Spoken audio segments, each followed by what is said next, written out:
Stay with me, Mr. King. Stay with me." Sabrina's hands slammed down on the old man's chest. 1, 2, 3. The heart monitor screamed into the darkness. Sweat dripped down her face. The nightlight threw shadows across Raymond's skin, pale as paper lips turning blue. Her arms burned. Her fingers trembled. But she kept pressing, kept counting, kept breathing for a man who couldn't breathe for himself. She saved a billionaire's life that night. 4 hours later, he made a phone call that would turn his entire family against her and change her life in ways she never imagined. Join me as we dive into this powerful story. But before we do, my old college roommate laughed in my face and said I would never make it past 500 subscribers on this channel. I want you and I to prove his doubts wrong. Kindly click on the subscribe button below. Like and share this video to your friends and families. Thank you. Now let's dive in. The King Mansion sat on 4 acres of land in River Oaks, Houston. From the outside, it looked like something off a magazine cover. Tall white columns, perfectly trimmed hedges, a circular driveway with a fountain in the center that hadn't been turned on in years. It was the kind of house that made people slow down when they drove past it, the kind of house that whispered old money and power. But inside, the house was quiet, not peaceful quiet, the kind of quiet that settles in when life has left a place, like a museum after closing time. Raymond King sat in his bedroom on the 2nd floor, a room that used to belong to him and his wife. Now it belonged to him and his machines. A heart monitor on the nightstand, an oxygen tank in the corner. 7 bottles of medication lined up on a silver tray like little soldiers standing guard.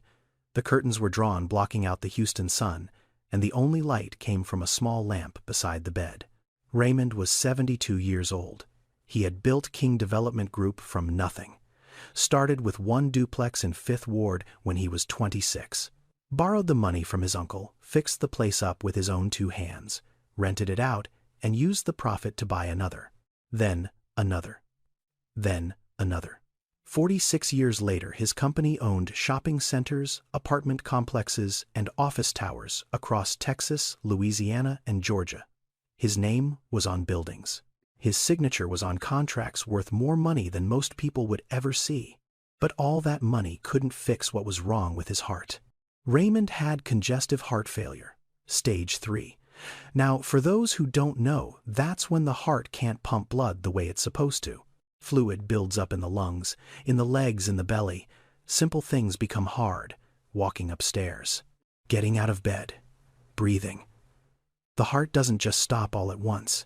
It gets weaker, slowly, like a car engine running out of oil. It still works, but every day it works a little less. And if something goes wrong, if the rhythm gets disrupted, if the fluid builds up too fast, it can turn deadly in minutes. That's why someone with stage 3 heart failure needs medical care around the clock. Not because they're dying that day, but because any day could become that day. Raymond knew all this. His doctors had explained it to him 100 times. But Raymond King was not a man who liked being taken care of. He had spent his entire life taking care of everything and everyone else. He had built an empire. He had raised 3 children after his wife got sick. He had handled every crisis, every deal, every disaster with his own 2 hands. And then Dolores died. Dolores King had been Raymond's wife for 44 years. They met at a church picnic in Sunnyside when Raymond was 23 and Dolores was 21. She was wearing a yellow dress and laughing at something her sister said, and Raymond told his best friend right then and there, "I'm going to marry that woman." And he did. 8 months later.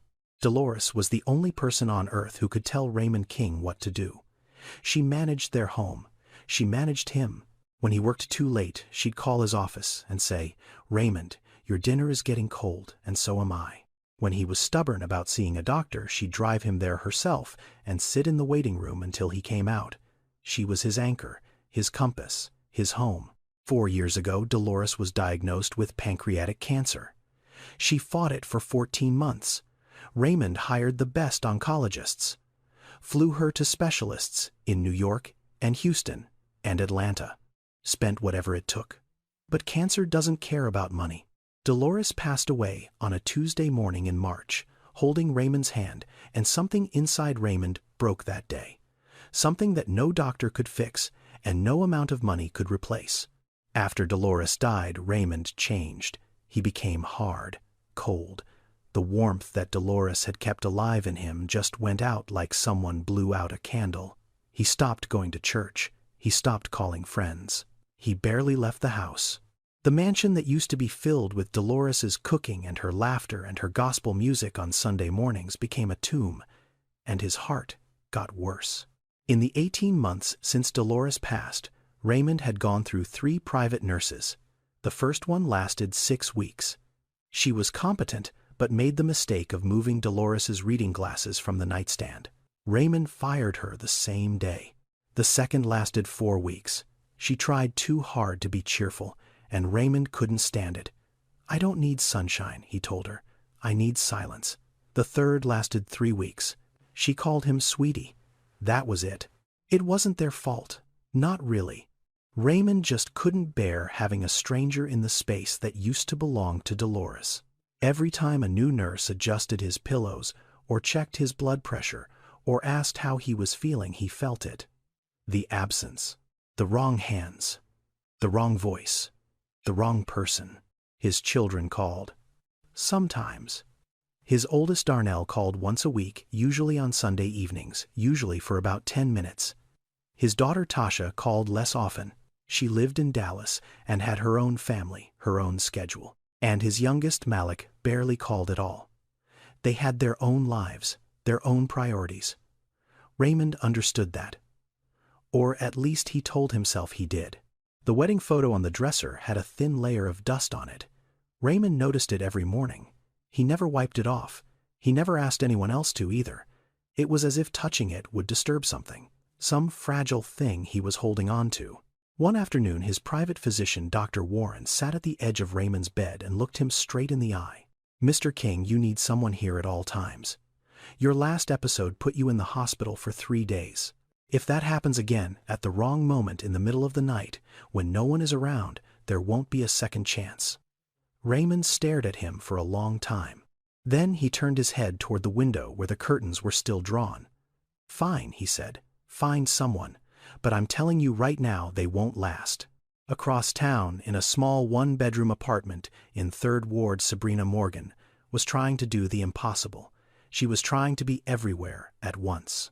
3rd Ward is one of the oldest neighborhoods in Houston. It's a working-class community. The kind of place where people know each other's names, where old ladies sit on their porches in the evening and wave at everyone who walks by, and where families have lived for 3 or 4 generations. Sabrina grew up on Winburn Street in a small brick house with a chain-link fence and a pecan tree in the front yard. Her mother, Clarice Morgan, worked as a certified nursing assistant at a long-term care facility for 31 years, 6 days a week. Double shifts whenever she could get them. Clarice raised Sabrina and her younger brother on her own after their father left when Sabrina was 9. She never talked bad about him. She just worked.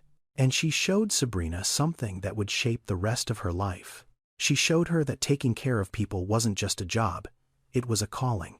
Sabrina watched her mother come home exhausted every night, feet swollen back, aching, and still find the energy to check homework and make dinner. She watched her mother treat her patients like family, and by the time Sabrina was 16, she knew exactly what she wanted to do. She got a partial scholarship to Prairie View A&M's nursing program, paid for the rest by working the night shift at a nursing home in Missouri City.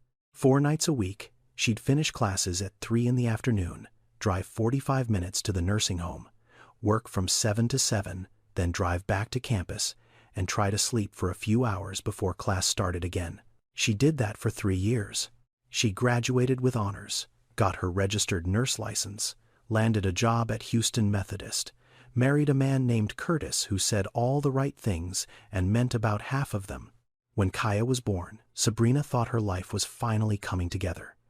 A career, a family, a future. But Curtis wasn't ready. He said he was. He promised he was.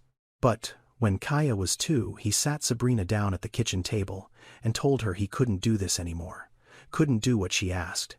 This, he said, all of it. He signed the divorce papers. He moved to Phoenix. He sent money for the first 3 months. Then he stopped. No calls, no birthday cards, Nothing. Sabrina didn't have time to be angry. She was too busy surviving. She worked 12-hour shifts at the hospital. Days when she could get them, nights when she couldn't. Kaya stayed with Miss Opal, the 70-year-old woman next door who had bad knees and a good heart. Miss Opal watched Kaya for free, because as she told Sabrina, that baby needs someone, and the Lord put me right next door for a reason. But Miss Opal was getting older. Her knees were getting worse, and Sabrina knew she couldn't rely on her forever. The apartment was small, 1 bedroom. Sabrina slept on the couch so Kaya could have the bed. The refrigerator was usually more empty than full. The bottom of Sabrina's nursing shoes had worn so thin she could feel the hospital floor through them. She kept a jar of peanut butter and a loaf of bread in the cabinet at all times, because that was the meal that never failed, the one she could always afford. Sabrina wasn't the kind of woman who felt sorry for herself. She didn't have time for that. But some nights after Kaya was asleep, she would sit in the bathroom with the door closed and cry. Not loud, not dramatic, just quiet tears rolling down her face in the dark, because she was tired, because she was scared, because she didn't know how much longer she could keep this up. But every morning she got up. She washed her face. She made Kaya breakfast. She put on those worn-out shoes and went back to work. That was who Sabrina was. She was the kind of person who kept going, not because she was brave, because she didn't have the option to stop. Then, one Thursday afternoon, her phone rang. The number was unfamiliar. She almost didn't answer. She'd been getting spam calls all week, but something made her pick up. "Miss Morgan, this is Denise Calloway from Premier Medical Staffing. We have a private nursing position that I think you'd be a perfect fit for." The job was for a private patient, an elderly man with congestive heart failure. He lived in River Oaks. The position was full-time live-in. The salary was nearly double what Sabrina made at the hospital. And here was the part that made Sabrina's breath catch. She could bring her daughter. "The patient's family has approved accommodations for a child," Denise explained. "You'd have your own quarters on the property. Meals provided. Full benefits." Sabrina stood in her kitchen holding the phone, staring at the crack in the ceiling she'd been meaning to report to the landlord for 3 months. Double the salary. A place to live. No more begging for shifts. No more leaving Kaya with Miss Opal at 5 in the morning. It sounded too good to be true, but Sabrina had learned that sometimes life throws you a lifeline just before you drown. The interview wasn't what Sabrina expected. She'd assumed she'd meet the patient, answer a few medical questions, maybe do a skills check. Instead, she found herself sitting in a sunlit parlor in one of the biggest houses she had ever seen across from a woman named Gloria Hayes. Gloria was 63. She had been the head of household for the King family for 22 years. She had silver hair pulled back in a neat bun, sharp eyes behind wire-rimmed glasses, and a quiet authority that reminded Sabrina of a school principal who had seen everything and was surprised by nothing. Gloria didn't start with medical questions. She started with character. "Tell me about a time a patient made you want to walk out." Sabrina blinked. She wasn't expecting that, but she answered honestly. "Last year, I had a patient who threw his lunch tray at me because his juice was warm. Applesauce in my hair, pudding on my scrubs. He called me names I won't repeat. What did you do? I cleaned myself up. I got him cold juice, and I came back the next day." Gloria nodded slowly. Why? Because he was scared. He'd just had a stroke. He couldn't control his left side anymore. He wasn't angry at me. He was angry at what was happening to him. "I've been cursed at, spit on, and had bedpans thrown at me. I'm still here." Gloria studied her for a long moment. Then she asked more questions. About patients, about boundaries, about what Sabrina would do if a patient refused medication, about how she handled grief, both her patient's and her own. Sabrina answered every question the same way. Honestly, no polish, no performance, just the truth. The interview lasted over an hour. 2 days later, Denise called. Sabrina got the job. She could start Monday. That Sunday evening, Sabrina packed everything she and Kaya owned into 4 suitcases and 2 garbage bags. It didn't take long. When you don't have much, moving is easy. Monday morning they took a bus to River Oaks. Kaya pressed her face against the window as the neighborhoods changed. The houses got bigger. The lawns got greener. The cars got shinier.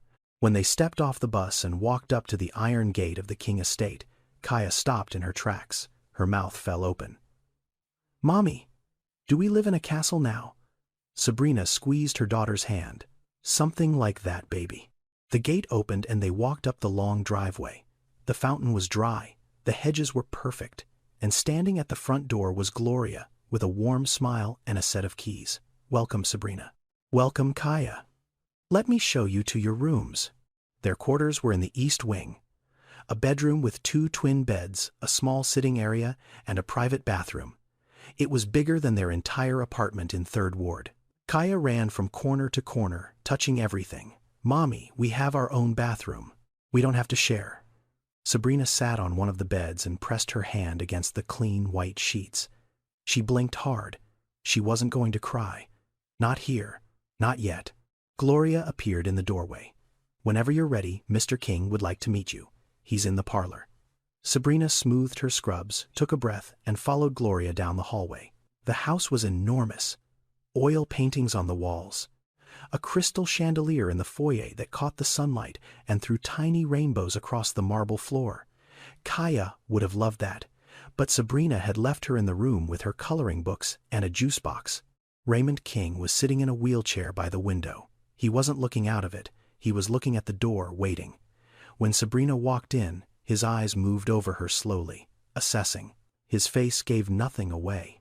He was thinner than she'd expected. His skin had the grayish tint that told her his circulation was poor. His hands rested on the arms of the wheelchair veins visible beneath the skin. He was wearing a pressed shirt and slacks, even though he was clearly not going anywhere. A man of pride. She recognized that immediately.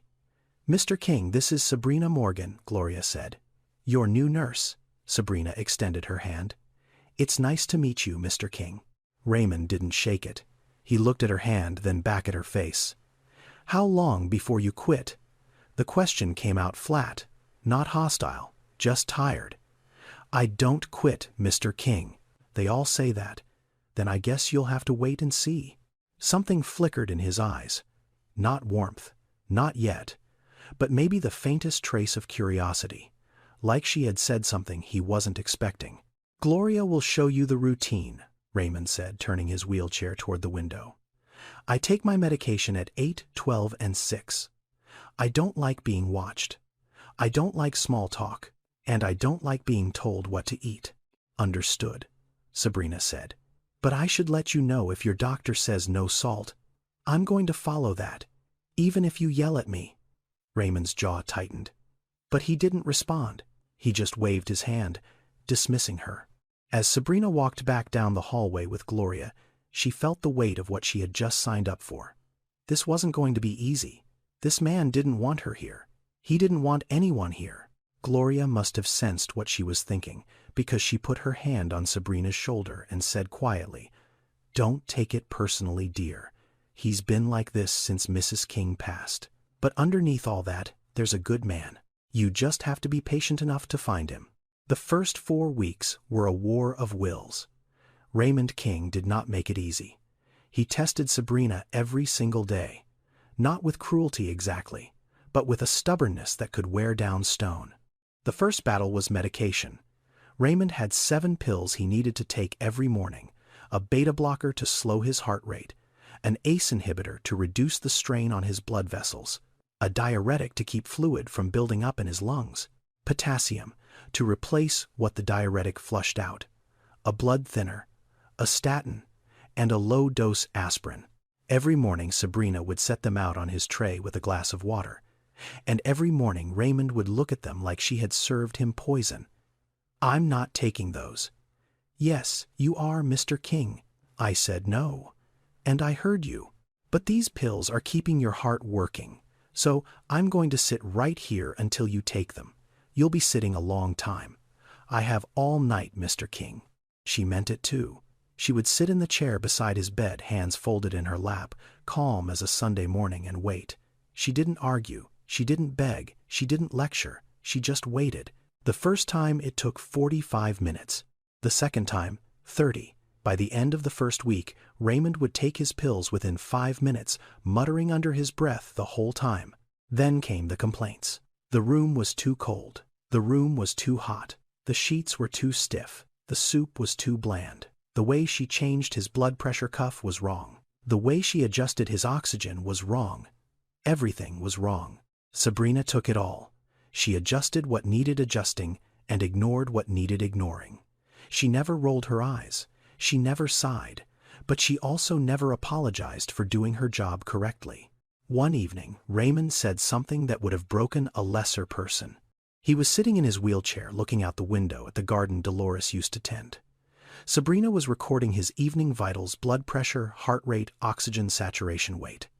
She weighed him every day. That was important with heart failure patients. A sudden weight gain of 2 or 3 pounds could mean the body was holding fluid, which meant the heart was struggling harder. Catching it early could prevent an emergency. She had just finished writing down his numbers when he spoke, without turning around. "I don't need a nurse. I need people to leave me alone to die in peace." Sabrina set down her clipboard. She looked at the back of his head, at the thin gray hair, at the stiff shoulders of a man who had spent his whole life being strong and was now trapped in a body that was failing him. "With all due respect, sir," she said calmly, "dying in peace still requires someone to make sure you're comfortable while doing it." Raymond didn't respond, but she saw his shoulders drop, just slightly, like something tight had loosened by a fraction. Every night, Sabrina monitored Raymond through a portable heart monitor she kept in her room. It was connected to the sensors on his chest and would alert her if his heart rate dropped too low, spiked too high, or showed any irregular rhythm. She also checked on him twice during the night, once around midnight, once around 4 in the morning. She would crack his door open, listen to his breathing, check the monitor readings, and slip out. Raymond never knew about the 4 in the morning check. He thought she only came at midnight, because that was the one he always complained about. "You woke me up again. You were already awake, Mr. King. I could see the light under your door." He had nothing to say to that. One morning, about 3 weeks in, Sabrina came into the parlor for her usual shift and found something different. There was an extra pillow on the chair she always sat in. The stiff wooden chair by Raymond's bed, where she would sit during medication time, during his breathing exercises, during the long afternoons, when he refused to talk but didn't tell her to leave. Someone had placed a soft cushion on it. A nice one, dark green velvet. Sabrina looked at it. She looked at Raymond, who was staring at his newspaper like it contained the secrets of the universe. She didn't say anything. She sat down, and she noticed that the cushion was exactly the right size for that chair, like someone had measured it. The days passed. Raymond still complained. He still grumbled. He still said things designed to push her away, but the edges were getting softer. The silences between them were getting more comfortable, less hostile, more like the quiet of two people who had agreed to share a space without pretending to be something they weren't. Then one evening late, after Sabrina had given him his final medications and was about to leave for the night, Raymond spoke. "You remind me of someone." Sabrina stopped at the door. She turned. Raymond was looking at the wedding photo on his nightstand, the one with the layer of dust. "Someone important?" she asked gently. But he didn't answer. He just shook his head slowly and turned his face toward the wall. Sabrina stood there for a moment. Then she left, closing the door softly behind her. She didn't ask who. She didn't push. But as she walked back to her room, she felt it. Something had shifted. Something small but real, like the first crack in a wall that had been standing for a very long time. Every evening after Raymond's last round of medication, after his vitals were logged and his oxygen was checked, Sabrina would close the door to their room in the East Wing and become just a mom again. Kaya would be waiting on her bed with a book. Always a book. The girl loved stories. Fairy tales, animal books, anything with pictures and words she could sound out. Sabrina would kick off her shoes, climb into the small bed next to her daughter, and read until Kaya's eyes got heavy. One night, about 5 weeks into the job, Kaya was lying on her stomach, chin propped on her hands, staring at Sabrina instead of the book. "Mommy, why does the old man never smile?" Sabrina paused. What old man, baby? The one you take care of. I see him sometimes when he's in his chair. He never smiles, not even a little. Sabrina set the book down. Maybe he forgot how baby. Kaya thought about that for a moment, very seriously. The way 6-year-olds think about important things. Can we teach him? Sabrina smiled and kissed her daughter's forehead. Maybe. We'll see. Later that night, after Kaya was asleep, Sabrina stepped into the bathroom and called her mother. Clarice Morgan picked up on the second ring. She always did when Sabrina called. How's my grandbaby? She's good, Mama. She loves it here. She thinks we live in a castle, Clarice laughed. But then her voice got careful, the way it did when she was about to say something she'd been thinking about all day. And how are you really? I'm good. The work is hard, but the pay is real. I sent you $1,200 this week. That should cover your prescription refills and put something toward the balance at St. Elizabeth's. Clarice was quiet for a moment. Sabrina, you don't have to keep paying my hospital bills. I can work something out. Mama, you worked 3 decades taking care of other people. Let me take care of you for once. There was a pause. Then Clarice spoke again, softer this time.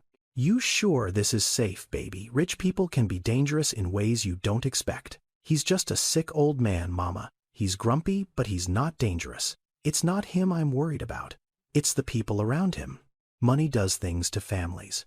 Just be careful, Sabrina promised she would. They talked for a few more minutes about nothing important. The weather in Beaumont, the leak in Clarice's kitchen, whether Kaya needed a winter coat yet. After she hung up, Sabrina sat on the edge of the bathtub and did something she hadn't done in a long time. She counted her blessings instead of her problems. For the first time in 3 years, she had bought Kaya brand new shoes, not from Goodwill, not from the clearance bin at Payless. New shoes, white sneakers with a little pink stripe on the side. When Kaya put them on, she spun around in circles in the hallway, laughing so hard she nearly fell over. Mommy, they're so shiny. They squeak when I walk. She marched up and down the hallway in the east wing, making them squeak on the polished floor, giggling every time. Sabrina stood there, watching, and her chest ached. Not with sadness, with something else. Something she hadn't felt in a long time. Relief. A pair of shoes. That's all it took. A $29 pair of sneakers, and her daughter was the happiest kid on earth. That night, lying in bed, staring at the ceiling of a room, nicer than anywhere she'd ever lived, Sabrina whispered to herself the thing she had been too afraid to say out loud. For the first time in years, I feel like maybe we're going to be okay. She didn't know what was coming. She had no idea what that house held. What secrets sat locked in file cabinets? What phone calls would be made? What family would come crashing through those doors with lawyers and accusations? She didn't know any of it. She just lay there in the dark, grateful, believing that the worst was behind her. The cracks in Raymond's wall didn't come all at once. They came in small moments. The kind you almost miss if you're not paying attention. The first one happened on a Tuesday morning. Sabrina was in the kitchen reviewing Raymond's meal plan with the cook when she heard something that made her freeze. Laughter. A child's laughter. Coming from Raymond's parlor. She moved quickly down the hall and stopped at the doorway. Kaya had wandered in. She was standing next to Raymond's wheelchair, looking at the framed photograph on the side table. The one of Dolores. The one with the dust. Sabrina's heart jumped. She started to step in to pull Kaya away to apologize. But something stopped her. Raymond wasn't angry. He wasn't yelling. He was looking at the child with an expression Sabrina had never seen on his face before. Not warmth exactly. But not ice either. Something in between. Something thawing. Is that your wife? Kaya asked, pointing at the photograph. Raymond looked at the picture, then back at the girl. She was. Yes. She's pretty. A silence.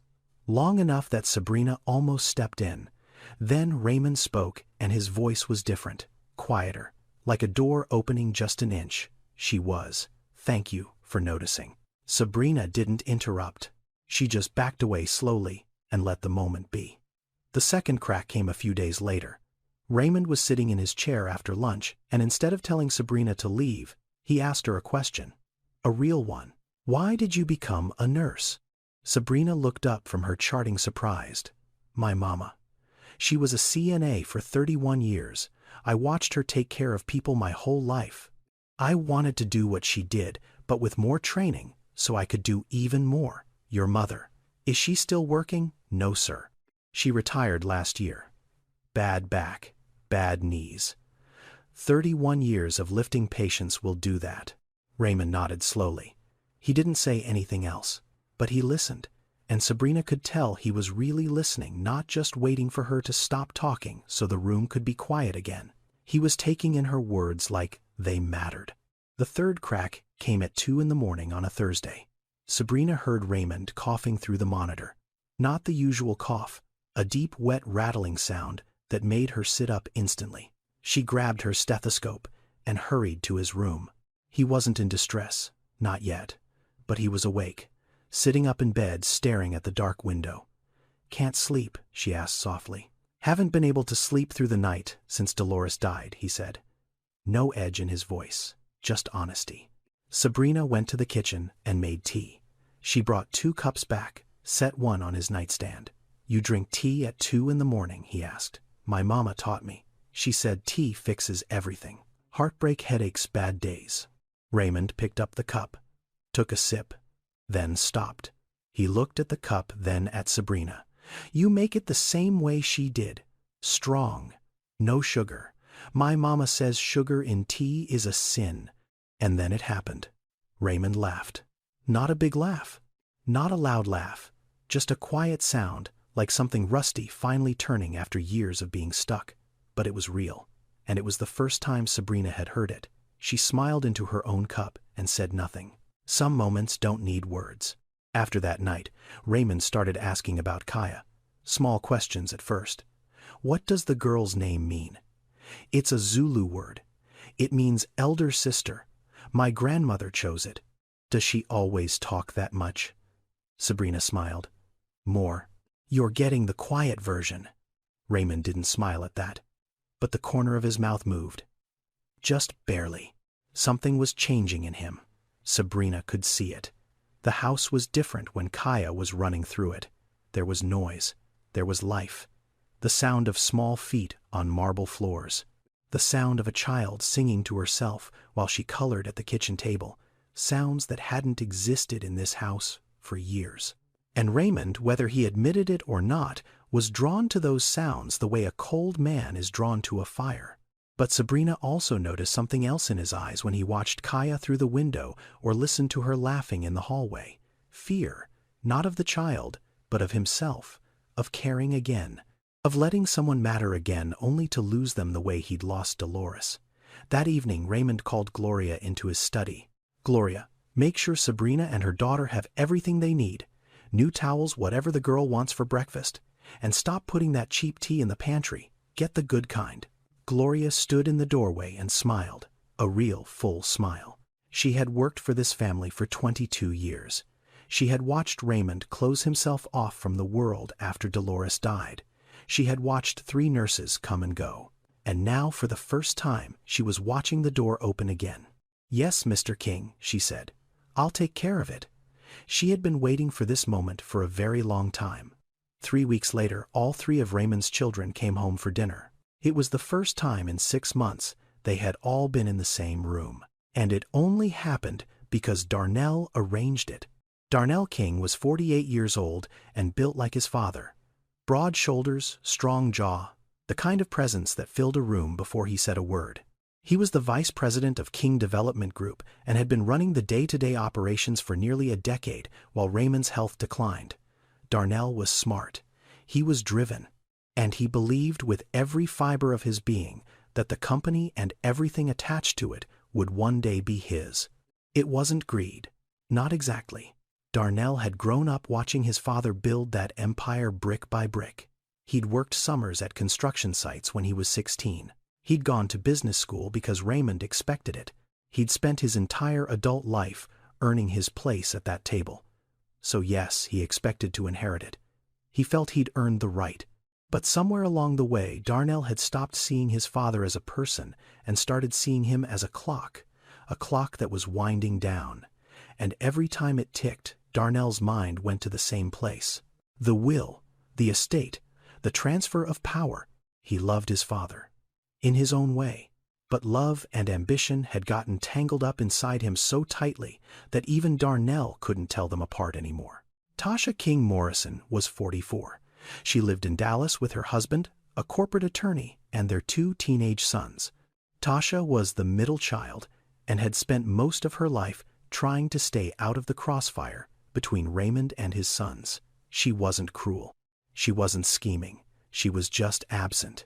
She called her father on birthdays and holidays. Sometimes she forgot.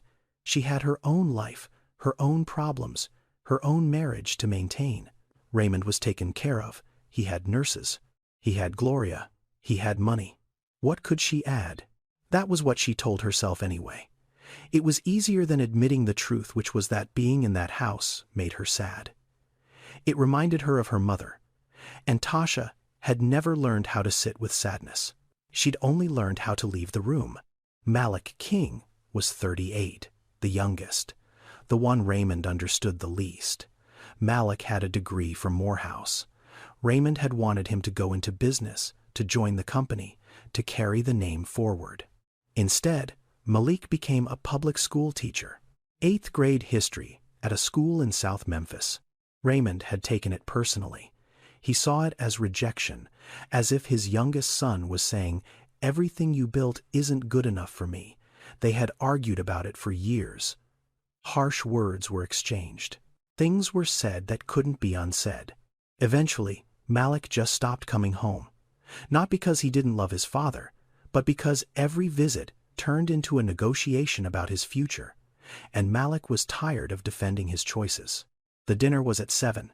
The dining room was set with Dolores's good china, the set she only used for holidays. Gloria had prepared roast chicken, collard greens, cornbread, and sweet potato pie. It looked beautiful. It smelled like home, but the conversation was hollow. Darnell sat at the head of the table opposite Raymond and talked about the company, a new development in Katy, a zoning issue in the Heights. He spoke to Raymond as if he were delivering a quarterly report, not talking to his father. Tasha sat to the right, checking her phone under the table every few minutes. Her husband had texted 3 times. Her son needed a permission slip signed. She was physically present and mentally in Dallas. Malik sat quietly. He ate. He listened. He watched his brother perform and his sister drift, and he watched his father really watched him in a way the other 2 didn't. Halfway through the meal, Sabrina came in with Raymond's evening medication. A glass of water, 7 pills on a small tray. She set it beside his plate and stepped back. Darnell looked up at her. His eyes moved over her, quickly assessing. "Who's this?" The question hung in the air. He didn't know. He hadn't visited in 3 months. He didn't know his father had a new nurse. He didn't know her name. He hadn't asked. "This is Sabrina," Raymond said flatly. "She takes care of me." Which is more than I can say for some people at this table.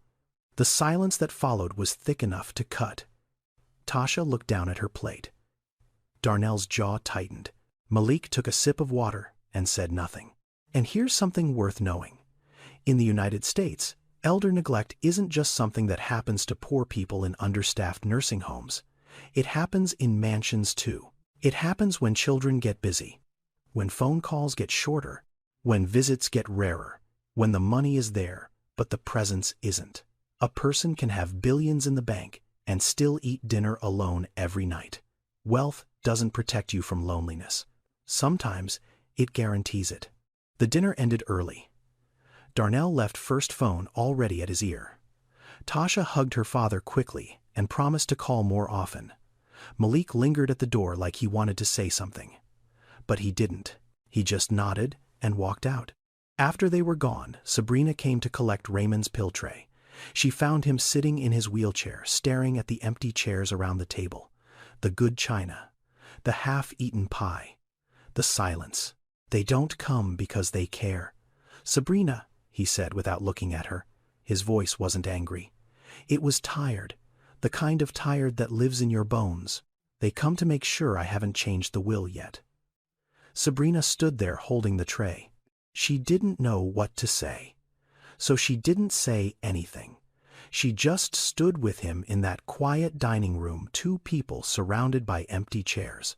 Now what Raymond said that night about the will, that wasn't just bitterness talking, It was reality. And it's a reality that plays out in wealthy families across America far more often than most people realize. Here's what many people don't know. A will is not set in stone. In the state of Texas, and in most states, a person can change their will at any time, as many times as they want, as long as they are mentally competent. That means they understand what they own, they understand who their heirs are, and they understand the consequences of the changes they're making. Now, this is important. Congestive heart failure, even at stage 3, does not affect a person's mental capacity. It's a disease of the heart, not the brain. Raymond King's body was failing, but his mind was sharp as ever. He could read contracts. He could do math in his head. He could remember every deal he'd ever made, and every person who'd ever crossed him.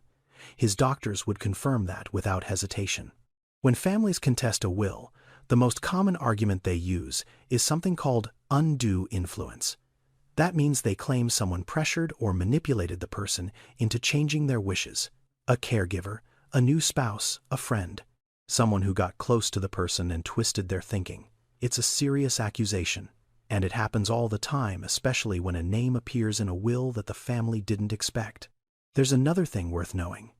Every person has the right to make their own medical and financial decisions. It's called patient autonomy, and there are legal tools to protect it. An advance directive lets a person spell out exactly what they want for their medical care if they become unable to speak for themselves. A power of attorney lets them choose who makes decisions on their behalf. And a properly witnessed, legally documented will is one of the strongest legal instruments that exists. Raymond knew all of this. He was a businessman. He'd had a will since he was 35 years old. He'd updated it after Dolores died, leaving everything split equally among his 3 children with a portion set aside for charitable causes Dolores had cared about. But lately, Raymond had been thinking. And that evening, after the children left, after Sabrina had taken the pill tray and said goodnight, Raymond wheeled himself into his study. He opened the bottom drawer of his desk. Inside was a leather folder. He pulled it out and laid it on the desk. His will. 42 pages. Every asset, every property, every account. All of it accounted for, organized, distributed. He read through it slowly, page by page, name by name. Then he closed the folder and looked out the window. The garden lights were on, and in the soft glow he could see Kaya's jump rope lying in the grass where she'd left it that afternoon. A little pink rope curled up like a sleeping snake. Raymond stared at it for a long time. He hadn't made a decision, not yet, but something was shifting inside him. An idea, a question, a feeling he couldn't quite name but couldn't ignore either. He placed the will back in the drawer and closed it, but he didn't lock it. Not this time. It happened at 2:47 in the morning. Sabrina was half asleep in the small room next to Raymond's bedroom. The portable monitor sat on the nightstand beside her, its green light pulsing steady. She had trained herself to sleep light, not deep, not full, just enough to rest her body while her ears stayed open. The alarm cut through the silence like a knife. Her eyes snapped open. She looked at the monitor. Raymond's heart rate was spiking. 140, 160, 180. The rhythm was wrong, jagged, chaotic. The screen was flashing red. She was on her feet before she was fully awake. Down the hall, through the door. Raymond was in his bed. Eyes closed, skin gray, lips turning blue. His chest wasn't moving right. Short, shallow gasps. Then nothing. Then a gasp again. Mr. King, can you hear me? Nothing.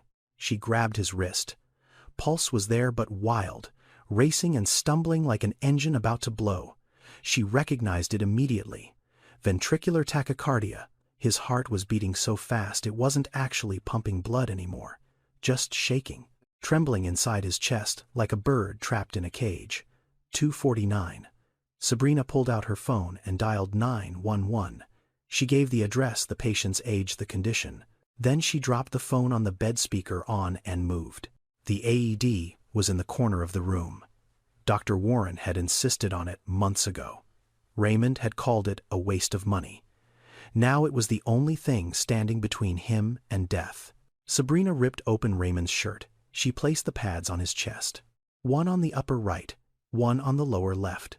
The machine hummed to life and analyzed his rhythm.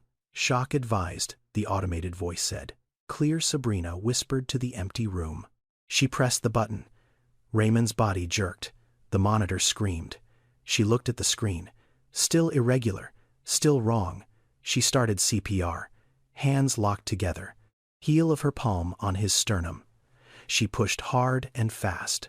1, 2, 3, 4. 30 compressions. 2 breaths. 30 compressions. 2 breaths. Sweat ran down her face. Her arms burned. Her back screamed. But she didn't stop.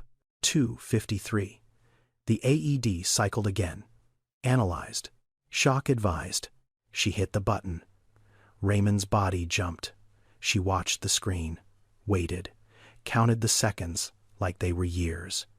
And then she saw it. The jagged lines began to smooth. Not perfect. Not normal. But better. A rhythm. An actual rhythm.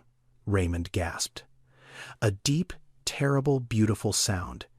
Air rushing into lungs that had been empty. His eyes fluttered open. Confused. Terrified. Lost. Sabrina grabbed his hand. She squeezed it hard. "I'm here, Mr. King. You're not going anywhere. Not on my watch." His fingers tightened around hers. Weak. But there. 3:01. The paramedics came through the door. 2 men and a woman with bags and equipment and calm, steady voices. They took over. They stabilized him. They checked his vitals, his oxygen, his rhythm. They set up an IV. One of the paramedics, a man with kind eyes and gray at his temples, pulled Sabrina aside. "You did this, the CPR, the AED, everything, yes?" He looked at her for a moment. "Ma'am, if you had been 2 minutes slower, he'd be gone. You saved his life." Sabrina nodded. She couldn't speak. Her hands were shaking too hard. After they left, after Raymond was stabilized on a portable hospital bed that Gloria had arranged to be brought in, after the house went quiet again, Sabrina sat on the floor of Raymond's room, her back against the wall, her scrubs soaked with sweat, her hands still trembling.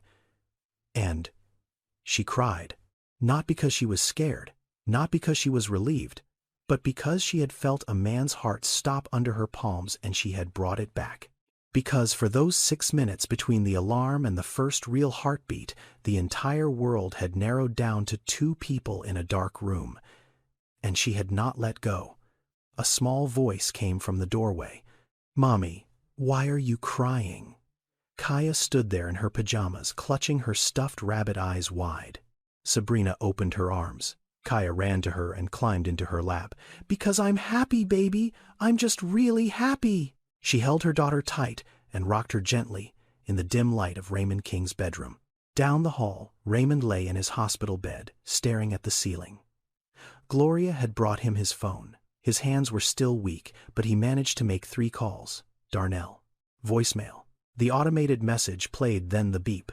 Raymond hung up. "Tasha," she answered. On the 4th ring, her voice groggy. "Daddy, it's 3 in the morning. What's wrong? I almost died tonight, Tasha." A pause. "Oh my God. Are you okay? Do you need me to come?" "I'll call you back in the morning, Daddy. Let me just." "I'll call you in the morning." She hung up. Malik. The phone rang 6 times. No answer. Raymond set the phone on his chest and stared at the ceiling. The house was quiet. The monitor beeped softly beside him. And the only person who had been there when his heart stopped, the only person who had fought to keep him alive at 3 in the morning, was a woman who wasn't his blood. A woman he'd tried to push away for weeks. A woman who had every reason to walk out, but didn't. Raymond lay there in the dark and let that truth settle into his bones. At 6:15 the next morning, Raymond's eyes opened. He hadn't slept, not really. He drifted in and out, but every time he closed his eyes, he felt it again. The stopping, the darkness. The moment when everything almost ended. He pressed the call button. Gloria appeared within minutes, her face tight with worry. She had been up all night too. "Gloria, bring me my phone. Mr. King, the doctor said you need to rest. He's coming at 9 to check on you." Raymond looked at her with eyes that were tired but clear, sharper than they'd been in months. I almost died last night, Gloria.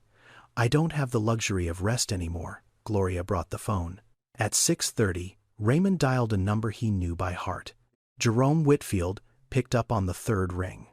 Jerome had been Raymond's personal attorney for 28 years. He had drafted every version of Raymond's will. He knew every asset, every account, every property. Jerome, it's Raymond. Raymond. It's 6:30 in the morning. Is everything all right? No. I need you here. By 8 o'clock. I'm making changes to my will. There was a pause on the other end. A long one. Jerome was not a man who got rattled easily, but this was unusual. Raymond hadn't touched his will since Dolores died. What kind of changes? I want to add 2 names.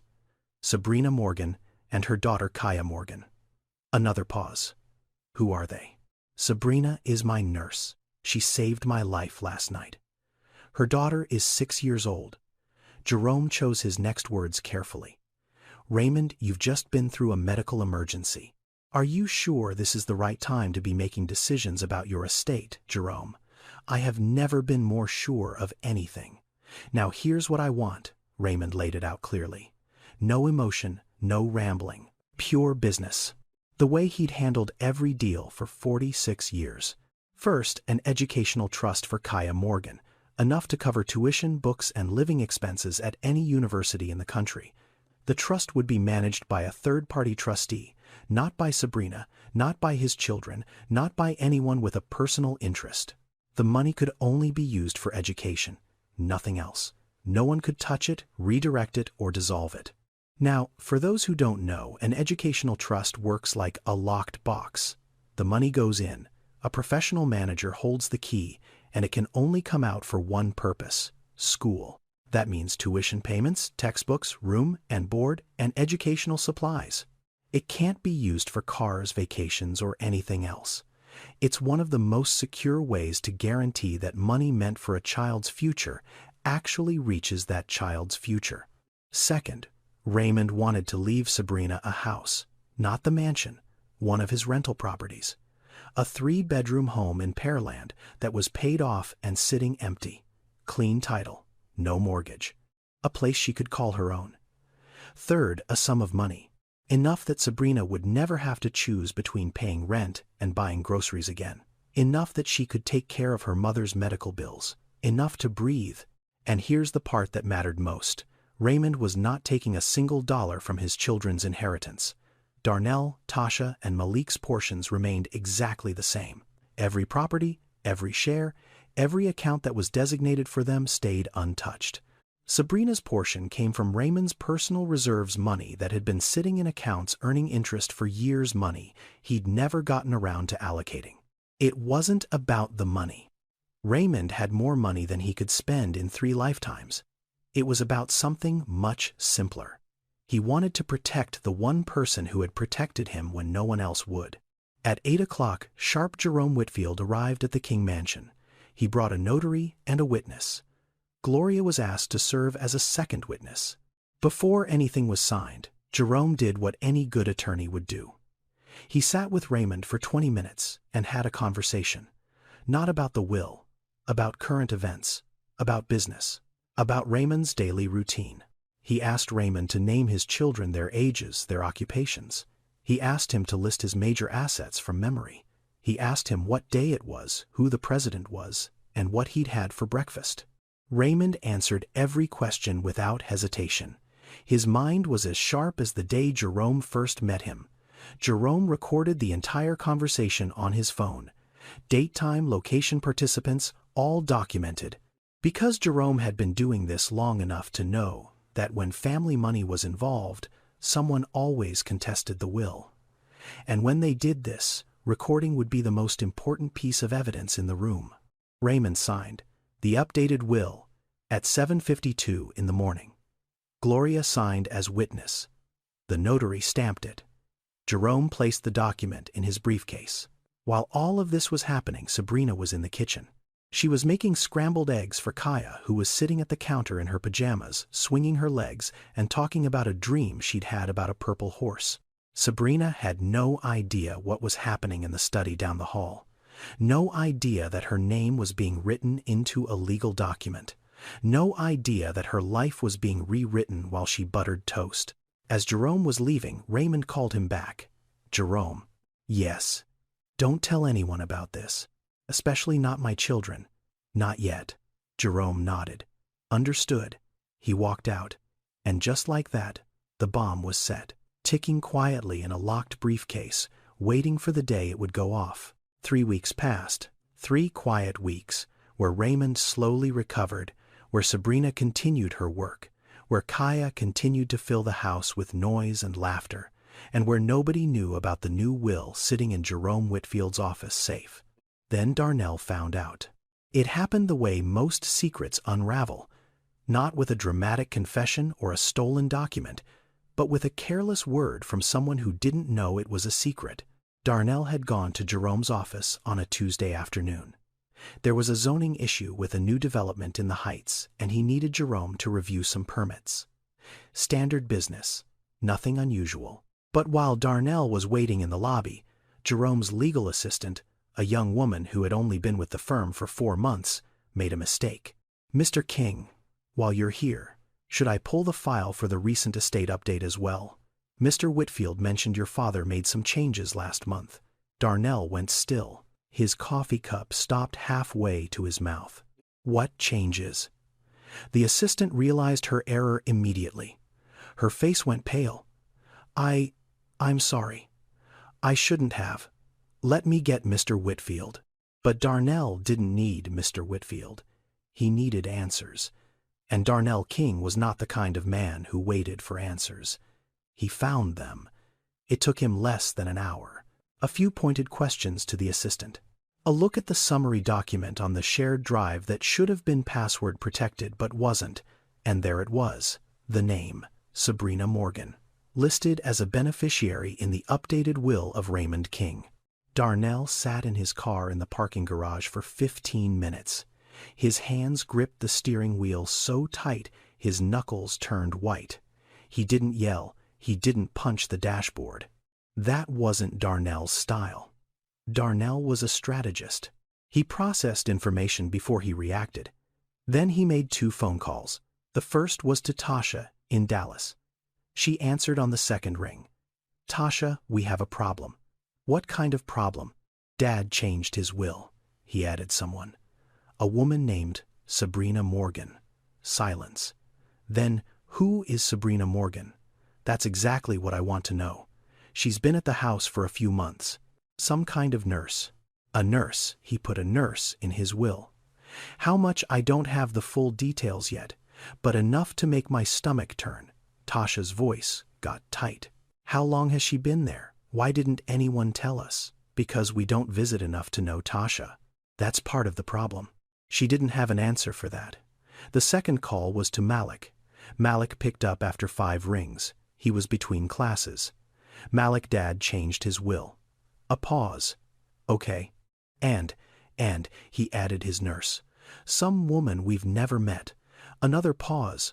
Longer this time. "Did Dad have his reasons?" Darnell's jaw tightened. "His reasons don't matter. What matters is that a stranger is in our family's estate plan, and we need to deal with it." "When you say deal with it, what do you mean?" "I mean we go to the house. All 3 of us. Tomorrow." They arrived the next afternoon. No call ahead, no warning. Darnell drove from Houston. Tasha flew in from Dallas that morning. Malik drove up from Memphis, arriving last. Raymond was on the back porch. It was a warm afternoon, and Sabrina was beside him, taking his blood pressure. The cuff was on his arm, the monitor beeping softly. Kaya was in the garden, chasing a butterfly. Darnell came through the back door first. His suit was crisp, his face was controlled, but his eyes were burning. He looked at Sabrina, looked at the blood pressure cuff on his father's arm, looked at the way she was leaning close to Raymond, speaking softly, adjusting the monitor, and his mind made up a story before anyone said a word. "So this is the woman who's been helping herself to our family's fortune." Sabrina's hand froze on the cuff. She looked up at Darnell, then at Tasha and Malik standing behind him. She had never seen any of them before. "What are you talking about?" Her voice came out small, confused. The color drained from her face. Raymond didn't flinch. He looked at his 3 children standing in a row on his porch, and his expression didn't change. He had known this day would come. He had prepared for it, the way he prepared for everything. With patience and precision. "Sit down, Darnell. We need to talk. All of us." "I don't want to sit down, Dad. I want to know why a woman who's been in this house for a few months is in your will." "Because I put her there." "Why? Because she earned it?" Tasha stepped forward. "Daddy, do you understand how this looks? A young woman living in your house taking care of you, and suddenly she's in your will. People will say she manipulated you. People can say whatever they want. I know what happened in this house." Malik stood to the side, arms crossed. He hadn't spoken. He was watching Sabrina, who looked like she wanted the ground to swallow her. Watching his father, who was calmer than he'd been in years.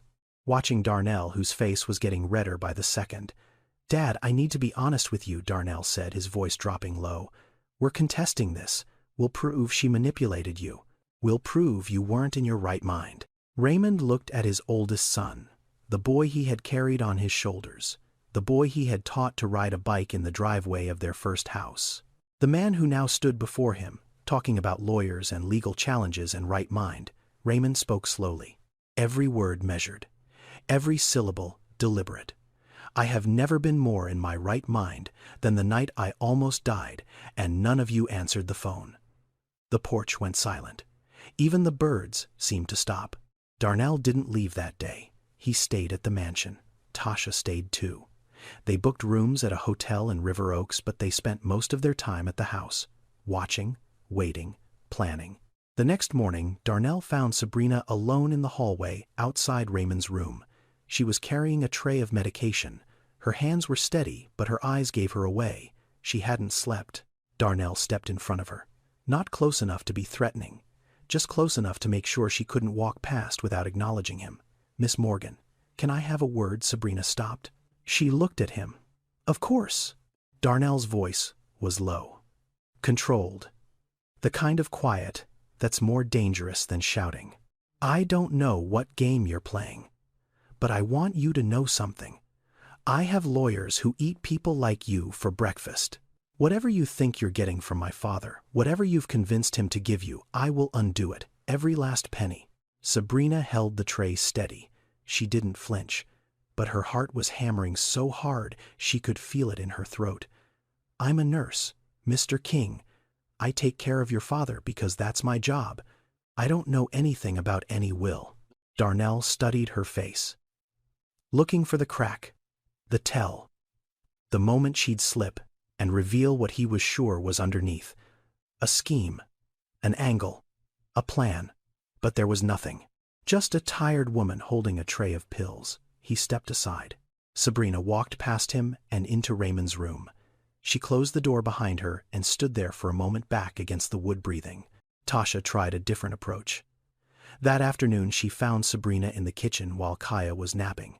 She poured herself a cup of coffee and sat down across from Sabrina with a warm smile. "Sabrina, right. I feel like we got off on the wrong foot yesterday. Tell me about yourself. Where did you grow up? Third Ward? And you went to nursing school where Prairie View? That must have been hard, working and studying at the same time. Do you have family, a partner?" Sabrina looked at Tasha, at the smile that was too wide, at the eyes that were too focused.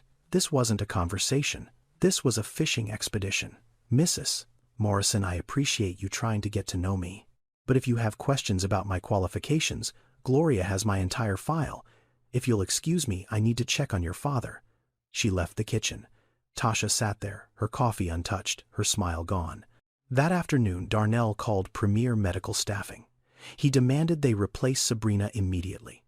The woman on the phone was polite but firm. "Mr. King, the contract is with your father. He's the client. Only he can request a change in staff. I'm his son.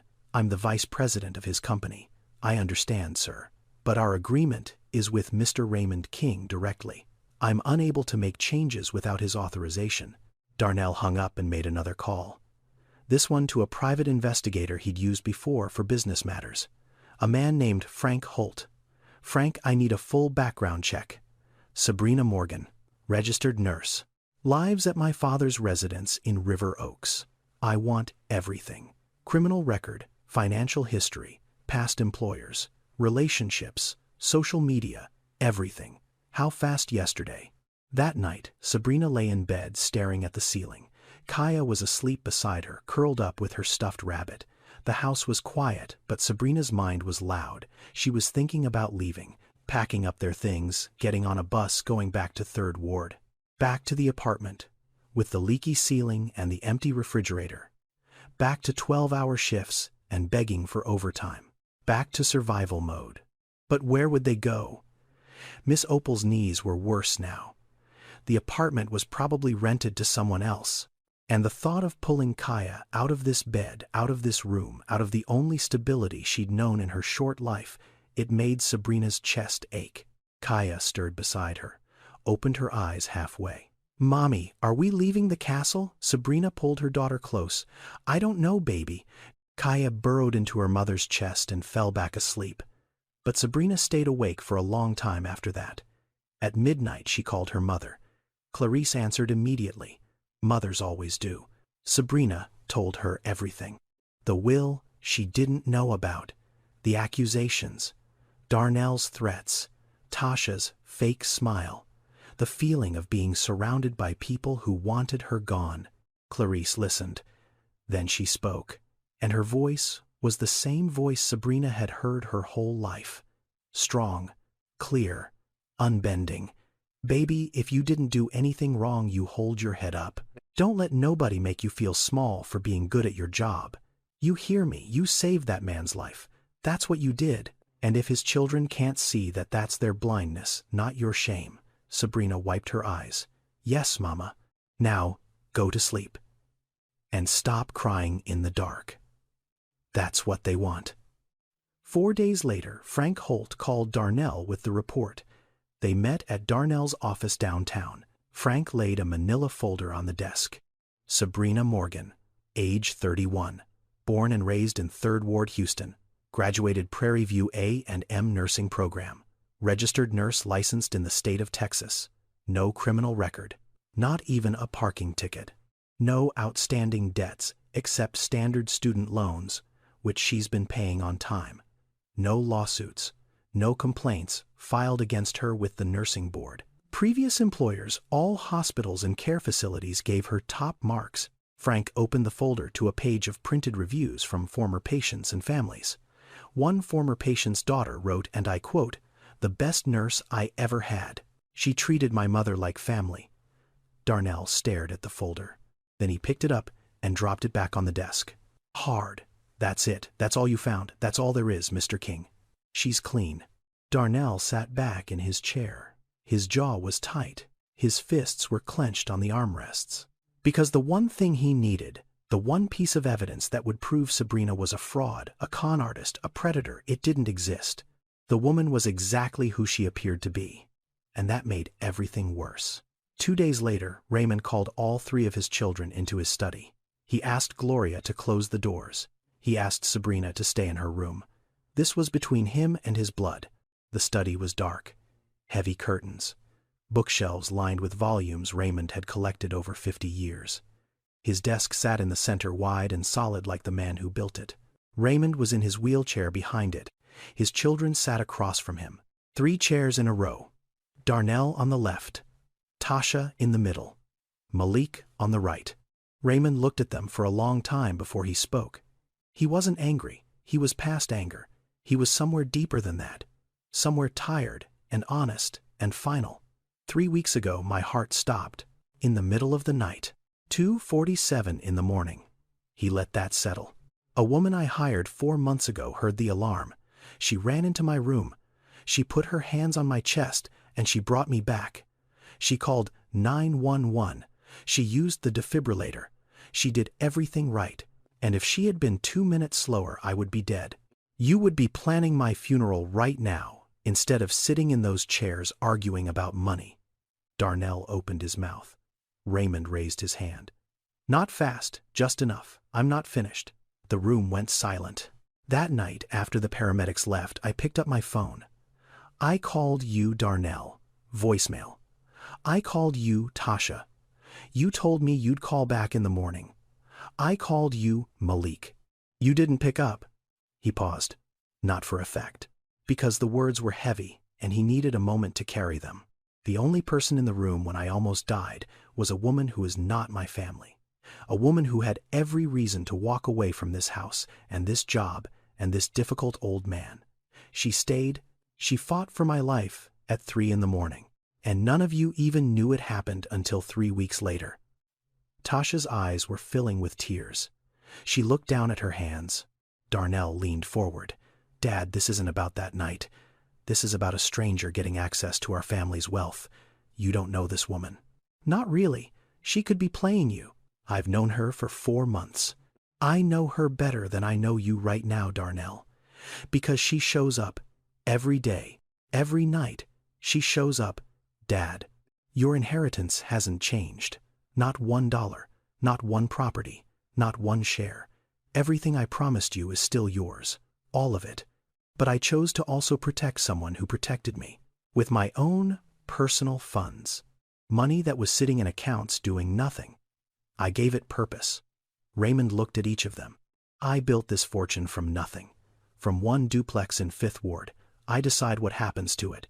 But more than that, I learned something that night. Wealth means nothing if there's no one in the room who cares whether you live or die. Sabrina cared. That's worth more than everything I own."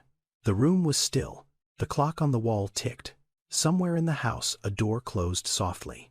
Darnell stood up. He buttoned his jacket. He didn't say a word. He walked to the door, opened it, and left.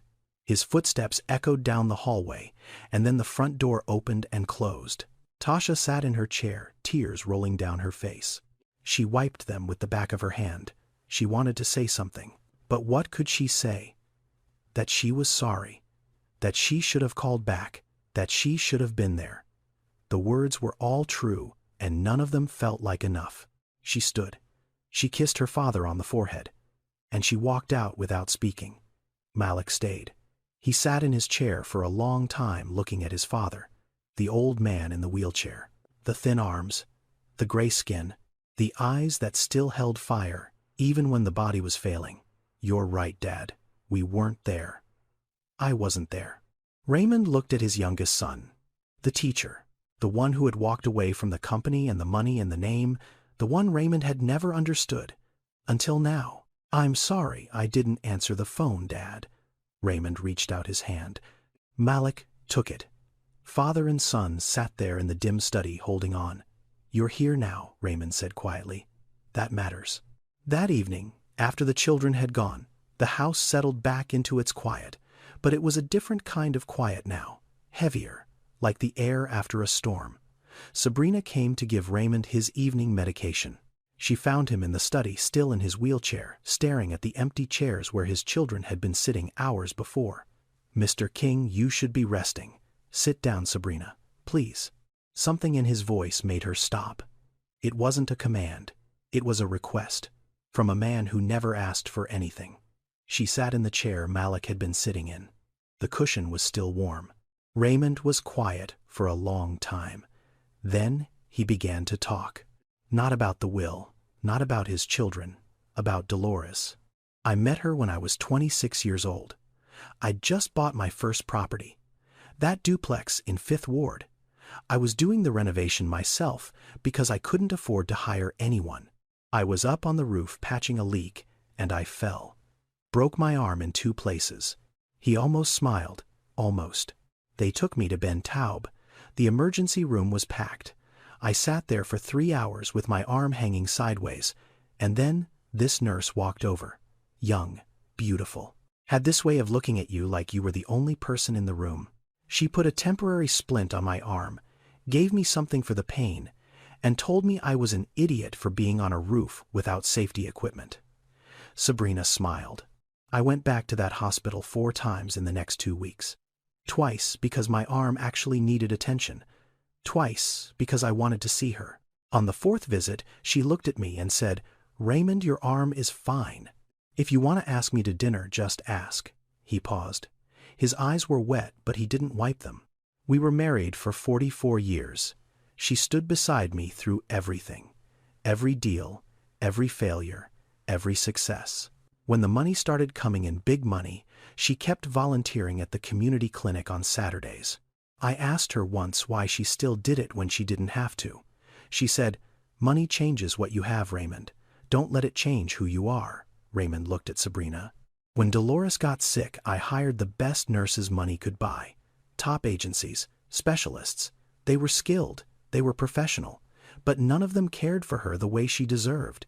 They did their job, and they went home. I should have done more myself. I should have held her more. I should have sat with her more. But I was still working, still building, still doing what I'd always done." His voice broke. "Just a little, just enough." She died holding my hand, and the last thing she said to me was, "Take care of yourself, Raymond. Let people take care of you." I didn't listen. For 4 years, I didn't listen. He looked at Sabrina with an expression she had never seen before.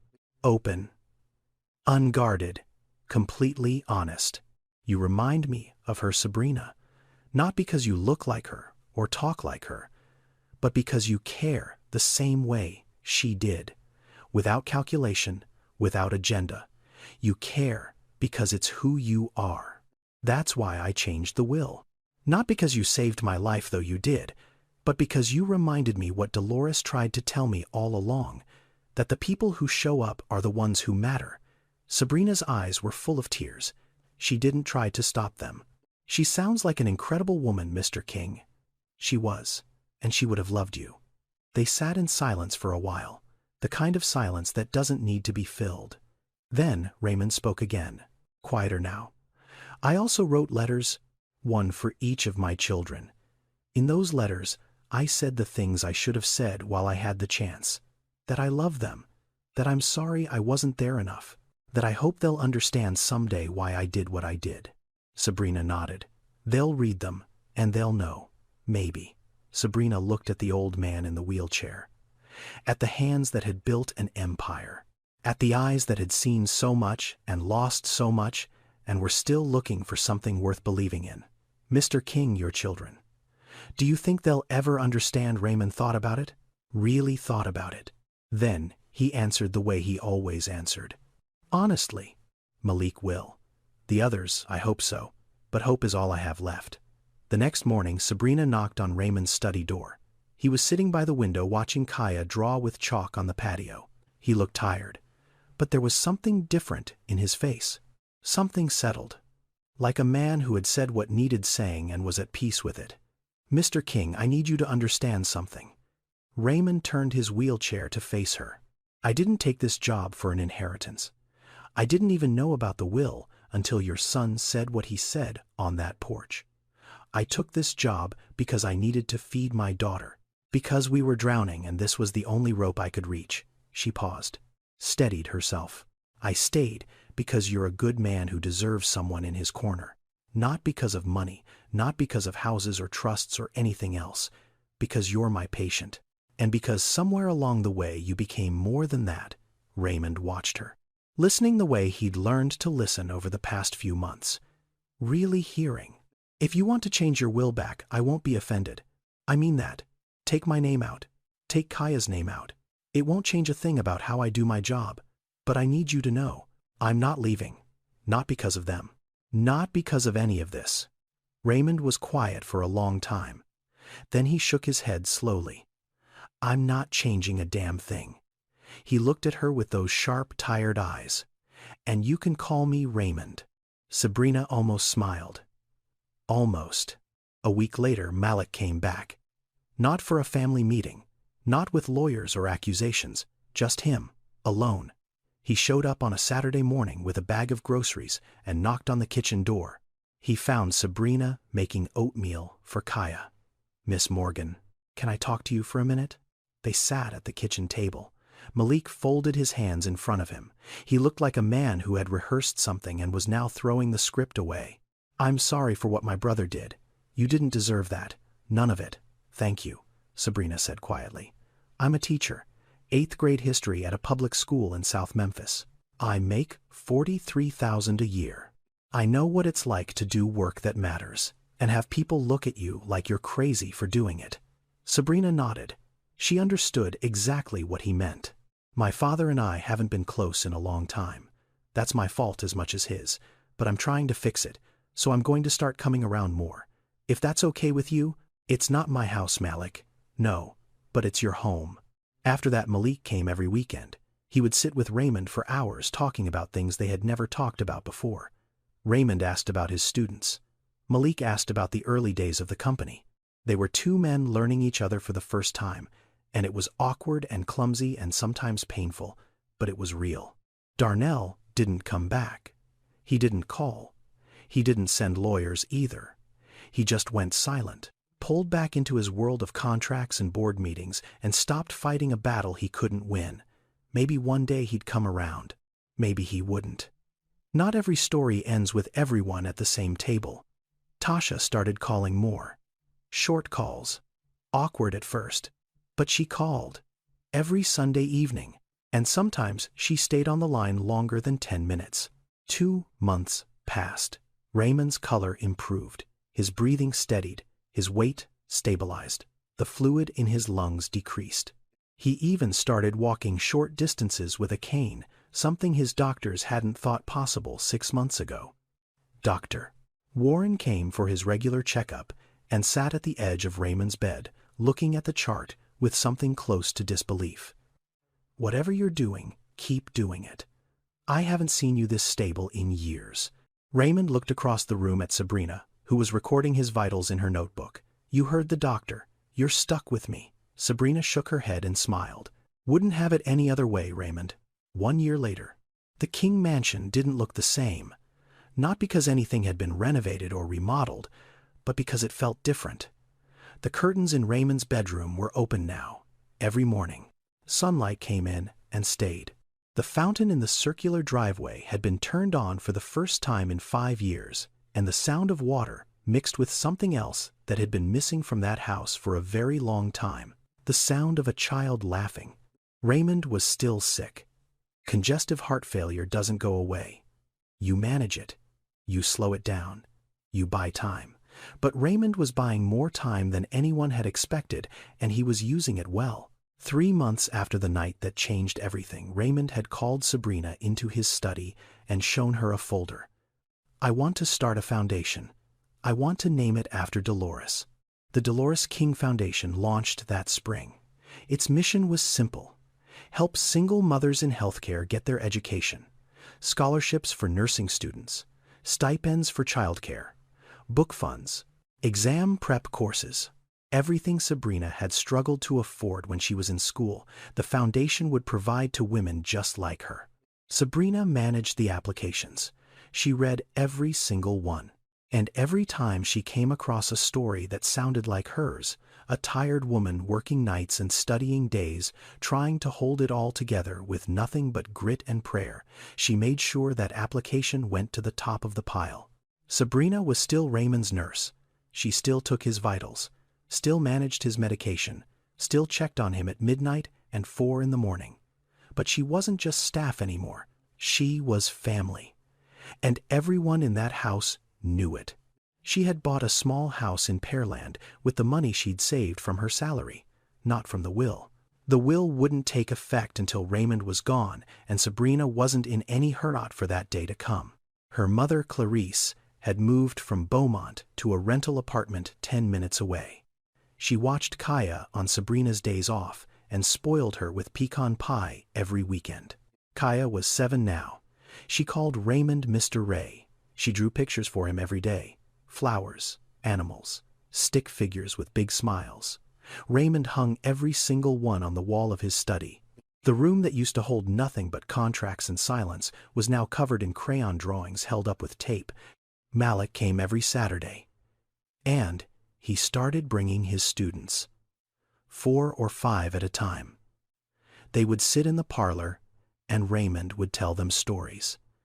How he bought his first property.